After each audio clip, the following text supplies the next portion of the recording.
High বন্ধুরা, সবাই ভালো আছেন? আসলে যাদের ঘোরার স্বভাব, তাদের যতই সমস্যা থাকুক, যতই বিপদ থাকুক, তারা ঘুরবেই। আমাদেরও ওই একই রকম অবস্থা হয়েছে। দেশে তেলের ক্রাইসিস চলতেছে, তারপরও ছোটোবেলার নেশা। আর দুই বন্ধু এক হইলে তো ঘোরা লাগবেই। যেভাবেই হোক বিভিন্ন পাম্প থেকে কুড়ায় মুড়ায় ট্যাঙ্কিটা ফুল করছি এবং সকালেই বের হয়ে পড়ছি। আজকে দুইজনে যাব একটা নতুন জায়গায়, যে একটা ভিডিও আমি দেখছি, খুব ভালো লাগছে, হাওর। তবে হাওরে এখন পানি নাই, একদম সম্পূর্ণই শুকনা, তবে সবুজে ভরপুর, সবুজের সমারোহ। আমরা যাচ্ছি কেন্দুয়া থেকে আর একটু ভিতরে ময়মনসিংহের, সেটা হচ্ছে গিয়া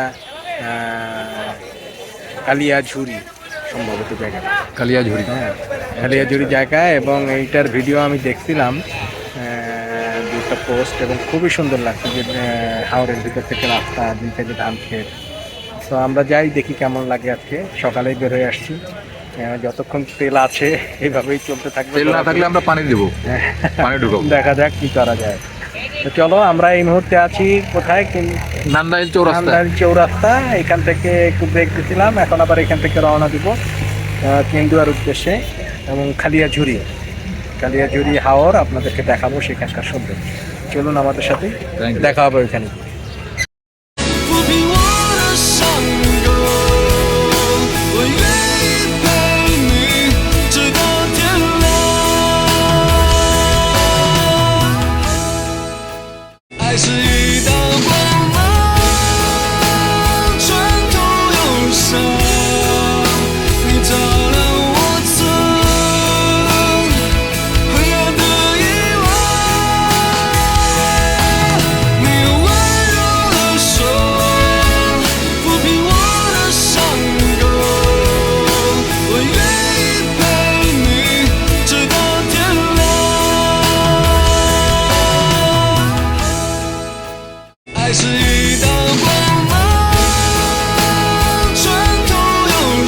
দোস্ত, অবশেষে কালিয়াঝুরির কাছাকাছি। তবে আসার পথে কালিয়াঝুরি এখনো যাইনি, এরকম একটা ভিডিও আমি পাইছিলাম, যেখানে চারিদিকে হাওর। তো পানির সময় তো আমরা আসিনি, পানির সময় তো হাওরের নদে আসি। আর এখন আসলাম চারিদিকে সবুজ প্রান্তর, যেদিকে তাকাই শুধু ধানের ক্ষেত, উচ্চারণ ভূমিতে পরিণত হয়েছে এখন। এবং যে খালি জায়গা জলাশয়গুলোতে আছে, সেখানে অসংখ্য হাজার হাজার হাঁসের খামার। তো এক কথায় খুবই ভালো লাগতেছে। যারা আসলে হাওরে শুকনার সিজনে আসেননি, তাদেরকে আমি অবশ্যই বলবো যে পারলে একবার শুকনার সিজনে এসে হাওরে ঘুরে যায়। আর আমার খুব আফসোস লাগছে যে আমার ড্রোনটা এখন পর্যন্ত আমার হাতে পৌঁছায়নি। আশা রাখি ড্রোনটা হাতে আসার পরে আর একবার এখানে আসতে হবে, কারণ এই জায়গাগুলোতে, বিশেষ করে হাওড়ের শুকনার সিজনে, ড্রোন শট ছাড়া সৌন্দর্যের কোনো বিকল্প নেই। আমি যদি একটা ড্রোন শট নিতে পারতাম, তাহলে আসল সৌন্দর্য, শুকনো মৌসুমে হাওড়ের আসল সৌন্দর্য আপনাদেরকে দেখা যাবে। যাই হোক, একবার রাখবো। আমরা এখানে ব্রেক দিলাম। এখানে দেখা যাচ্ছে যে পানির সময় এই রাস্তা, আমরা যে রাস্তায় দাঁড়াই আছি, এই রাস্তা পানির নিচেই থাকে। তো আমরা যাব আমাদের যে মেইন উদ্দেশ্য কালিয়াঝুরি, সেখানেই আমরা যাব। তো চলুন, আমরা কালিয়াঝুরি গিয়ে আপনাদেরকে আবার দেখাবো সেখানকার সৌন্দর্য।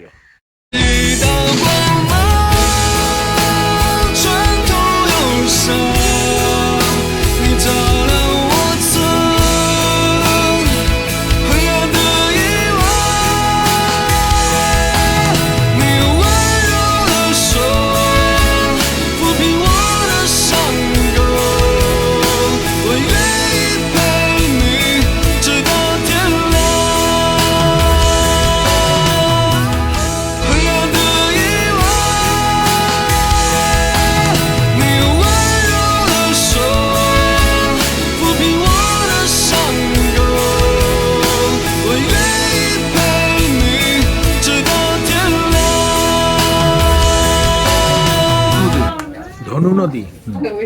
বন্ধুরা, এই মুহূর্তে আছি আমরা রসুলপুর ঘাটে এবং ধনু নদীর পারে। এখানে একটা ফেরি ঘাট আছে।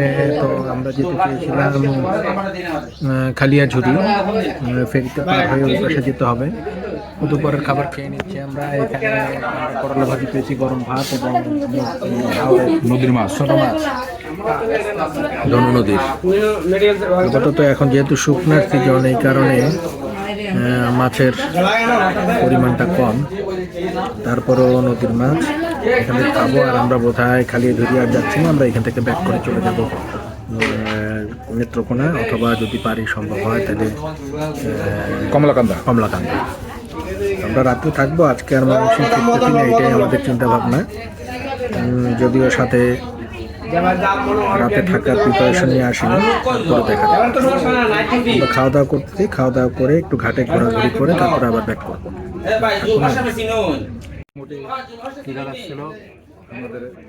তবে ভাতটা গরম আছে, তাই না? ভাতটা গরম আছে, অবেলায় যদিও প্রায় 3টা পার হয়ে গেছে, 4টা পার হয়ে গেছে। 4টা পার হয়ে গেছে, সে হিসেবে মোটামুটি ভালো আছে খাটার খাবার হিসেবে। ঠিক আছে, আমরা খাওয়া শেষ করি।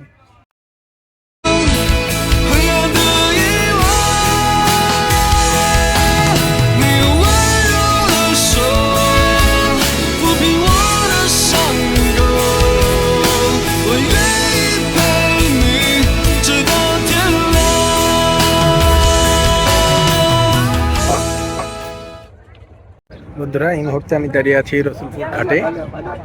এই ঘাটের এই যে ফেরিঘাটের ওই পাশেই হচ্ছে কালিয়াঝুরি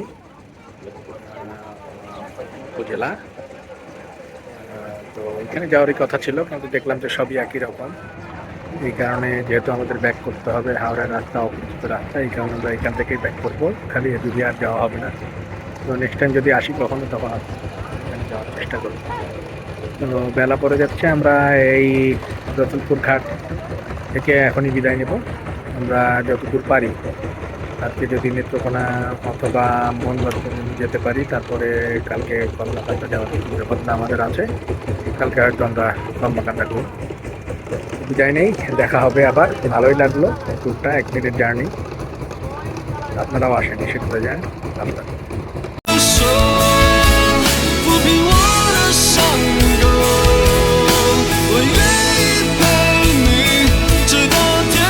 দোস্ত আমার শুয়ে আছে হাওরের মধ্যে, বিস্তীর্ণ চারণভূমিতে সে মুগ্ধ হয়ে, বিমোহিত হয়ে সে শুয়ে আছে। শান্তি না দোস্ত? কি যে শান্তি না? রাত্রে এসে এখানে তাঁবু ঘেরায় থাকতে হবে, কেমন লাগবে? হ্যাঁ বন্ধুরা, আসলে বারবার একই কথা বলতে ভালো লাগে না, তারপরও বলতে হয়। কারণ এই যে সৌন্দর্য, এই সৌন্দর্য আসলে বলে বোঝানো যাবে না, এবং নিজ চোখে না দেখলে এই ক্যামেরায় কিছুই বোঝা যাবে না। কারণ এই যে একটা সুন্দর হাওরের বুকে এই যে ঘাস এবং মাটি, তার উপরে কি সুন্দর বসে আছে, খুবই ভালো লাগে। চারিদিকে সবুজ গালিচা দেখা যাচ্ছে না, একদম বিস্তীর্ণ ধান ক্ষেত। আর এখানে একটু মাঠের অংশ, এখানে কোনো চাষাবাদ হয় না মনে হয়, ফাঁকা মাঠ, একেবারে ফাঁকা মাঠের মতো। আসলে কিভাবে বলবো, অমায়িক সুন্দর, অমায়িক সুন্দর।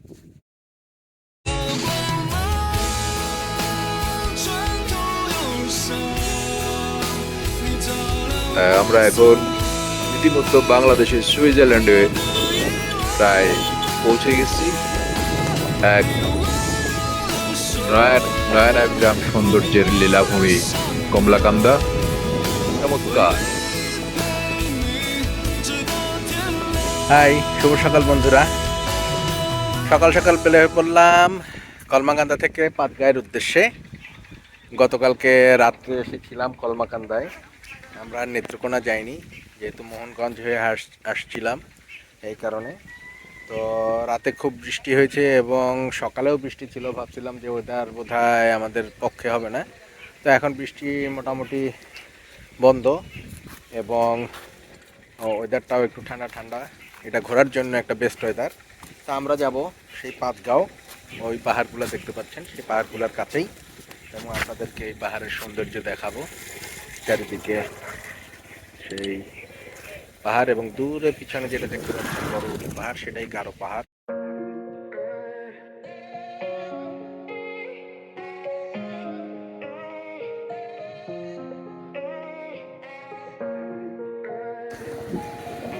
আমরা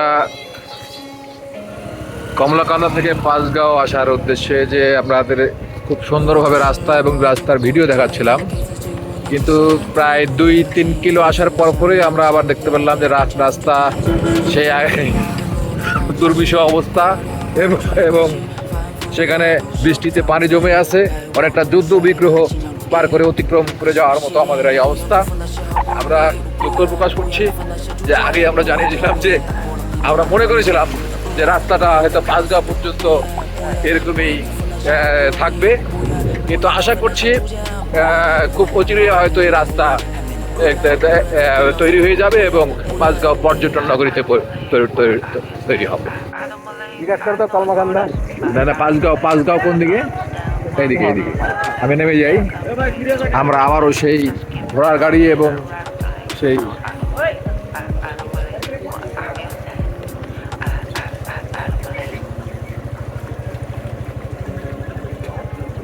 চলে যাও ভিডিও করে। ভিডিও করি, কারণ আমরা একটা দুর্যোগপূর্ণ অবস্থার মধ্যে পার হচ্ছি। বৃষ্টি হওয়ার কারণে রাস্তাঘাট ডুবে গেছে। আমরা গতকাল রওনা দিয়েছিলাম, তখন এরকম অবস্থা ছিল না, কিন্তু এখন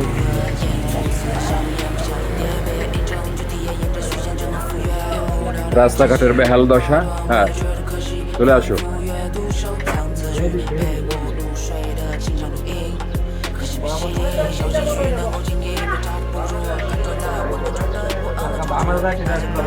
আর বন্ধু এখন চিন্তা করতেছি ওই দিক দিয়ে, ওই দিক দিয়ে। ধন্যবাদ ধন্যবাদ এলাকার লোকাল বন্ধুগণ জানাই দিল না এই পথে না দিয়ে আরেকটি পথে গেলে আরো ভালো হবে, রাস্তা সুন্দর পাওয়া যাবে। ধন্যবাদ ধন্যবাদ।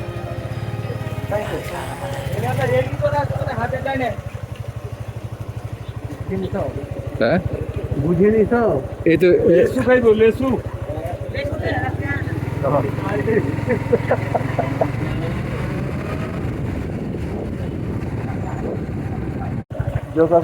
যোগাযোগের ছোঁয়া, এখন যাবো খোয়ার উপর দিয়ে যাবো। না, আমরা অপূর্ব একটা যোগাযোগের পাবো আমরা আগামী 1-2 বছরের মধ্যে, সেটাই আমি বলতে চাচ্ছি। এবার তুমি ইতিহাস থেকে আসো, দেখি কতটুকু যাওয়া যায়।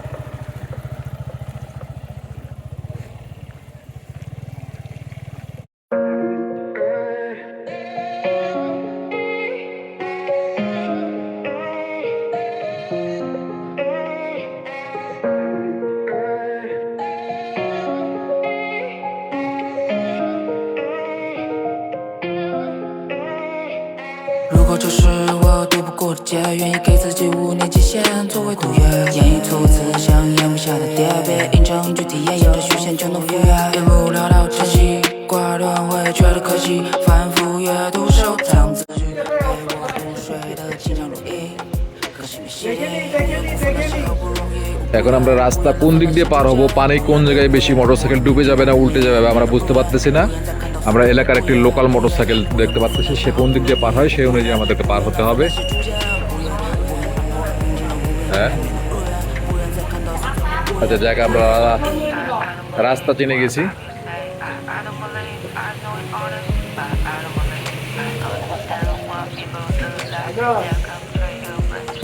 Just giving me up directly, so I don't believe, I don't believe what you say. I don't believe.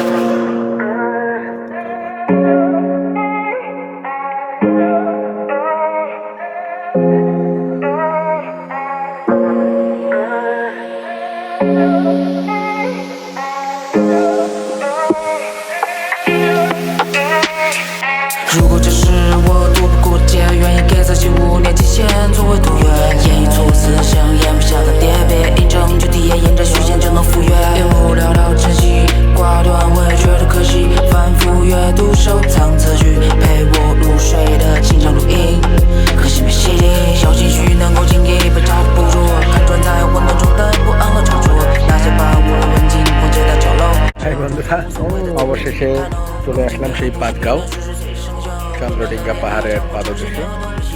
আর সেইখানে যাওয়ার উপায় নেই, কারণ এই পিছনে দেখতে পাচ্ছেন এখানে বিডিআরের ক্যাম্প, যে ক্যাম্পগুলো আগে ছিল না, তখন যাওয়া যেত পাহাড়ের একদম কাছে, পাহাড়ের ভিতরেও ইন্ডিয়ার কিছু অংশ দিয়ে ঘুরে আসা যেত। কিন্তু এখন বেশ কড়াকড়ি, তো এই কারণেই দূর থেকেই দেখতে হয় এই চন্দ্রডিঙ্গা পাহাড়। 爱是一道光芒，穿透忧伤，你照亮我曾灰暗的夜晚，你用温柔的手抚平我的伤口，我愿意陪你直到天亮。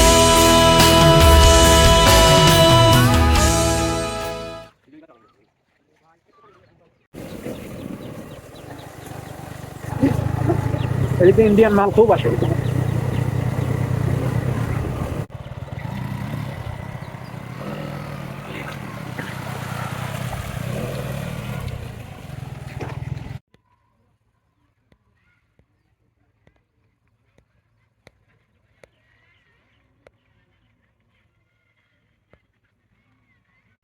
বন্ধুরা, চলে আসলাম সেই লেঙ্গুরার কাছাকাছি। এখনো লেঙ্গুরা যাইনি, আমরা লেঙ্গুরা যাব। তবে এখানে একটা মেঠোপথ দিয়ে বর্ডারের কাছে চলে আসছি, এবং এখানে সামনেই একটা নদী আছে। আমরা সেই নদীর পাড়ে যাব এবং নদীটার নামটাও আপনাদেরকে জানানোর চেষ্টা করব। বাইক রেখে আসছি, হেলমেট রেখে আসছি, কী অবস্থা জানি না। ওই যে আমাদের বিডিআরদের এখানে ক্যাম্প, আর আমি যেখান থেকে হাঁটতেছি সেখানে শুধু নুড়ি, পাথর এবং বালু। হয়তো এই পুরোটাই বর্ষার সময় পানিতে ভরে যায়। পাহাড়ি ডালে গাছের যে গোড়া, সেগুলো দেখেও বোঝা যাচ্ছে যে এদিকে পানি আসে, পাহাড়ি ঢল আসে। তো ভালো লাগলো, তাই একটু ঢুকলাম এখানে। এখান থেকে পরে আমরা বের হয়ে যাব আবার 7 শহীদদের মাজার লেঙ্গুরার উদ্দেশ্যে। চলেন আমরা নদীর পাড়ে যাই, পাড়ে যেয়ে আবার আপনাদেরকে দেখাচ্ছি। আমাদের বাচ্চারা পাহাড়ের পাদদেশে ছোট একটা মাঠ, সেখানে ক্রিকেট খেলতেছে সবাই। এই যে পাহাড়ের কিছু অংশ বোধহয় আমাদের এই অংশ থেকে বাংলাদেশে পড়ছে, সামান্য কিছু অংশ, যেটা এর আগে এসে শুনেছিলাম। আর ওই যে ইন্ডিয়ার বাড়িঘর দেখা যাচ্ছে, ওই যে দেখতে পাচ্ছেন দূরে, এগুলো সবই ইন্ডিয়ার বাড়িঘর। এখানে কি নদীর নাম বলছিল? হ্যাঁ, সুরেশ্বর নদী, সুরেশ্বর। বাচ্চারা ক্রিকেট খেলা নিয়ে ব্যস্ত।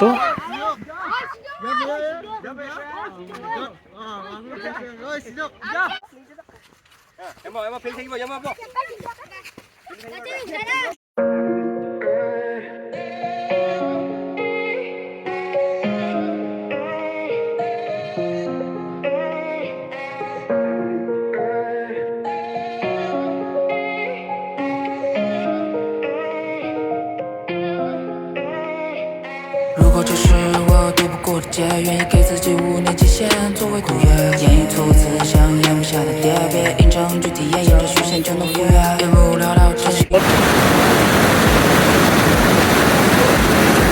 গত রাত্রে বর্ষা হওয়ার কারণে প্রচুর পানির স্রোত, তার মধ্যে মানুষ দাঁড়ায় দাঁড়ায় মাছ ধরতেছে, সবাই ধরা নিয়ে ব্যস্ত।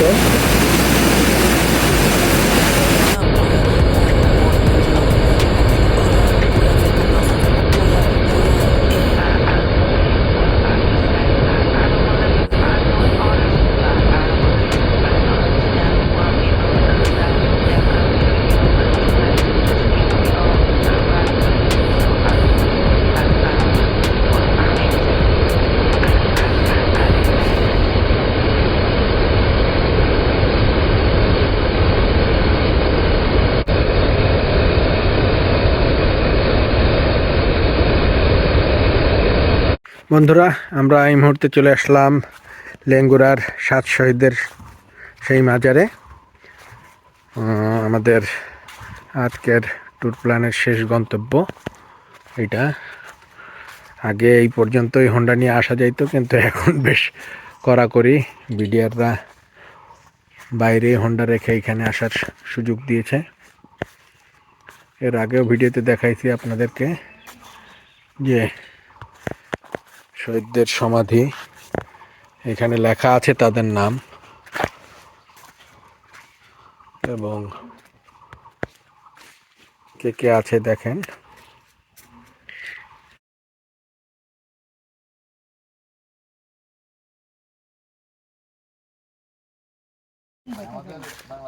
আমাদের সমস্যা একটা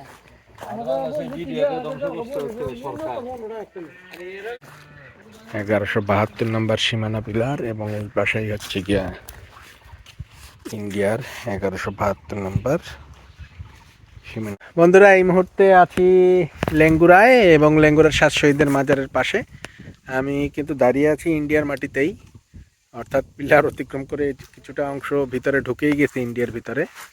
তো যাই হোক, এখানে আসলে এইটুক ঢোকা কোনো ব্যাপার না, কারণ বিএসএফের গার্ড আরও দূরে, ওদের ক্যাম্প পাহাড়ের উপরে, ওই যে উপরে দেখা যাচ্ছে ক্যাম্প, দেখতে পাচ্ছেন আপনারা। এখানে যদিও ভিডিও করা ঠিক না, আপনাদেরকে দেখাই। তো আমরা এখন চলে যাব এখান থেকে বের হয়ে। এই ক্যাম্পগুলো আগে ছিল না, ওরা করছে, ওই যে ক্যাম্প করছে দেখছো বিএসএফের, বিএসএফের ক্যাম্প। হ্যাঁ বন্ধুরা, এই মুহূর্তে আমরা 7 শহীদের মাজার দেখে ফিরে এসে লেঙ্গুরা বাজারে বসে ধলেশ্বরী নদীর পাড়ে, আমার পিছনে দেখে ধলেশ্বরী নদী, এর পাড়ে বসে হোটেলে ভাত খাচ্ছি, রুই মাছ এবং কুমড়া ভাজি, মিষ্টি কুমড়ার সবজি, রুই মাছ, মিষ্টি কুমড়ার সবজি। মোটামুটি যে এলাকায় আসছি সেই এলাকার খাবারও একটু টেস্ট করা লাগে, এই কারণে এখানে খেতে বসা। তবে খাচ্ছি আর কি মোটামুটি।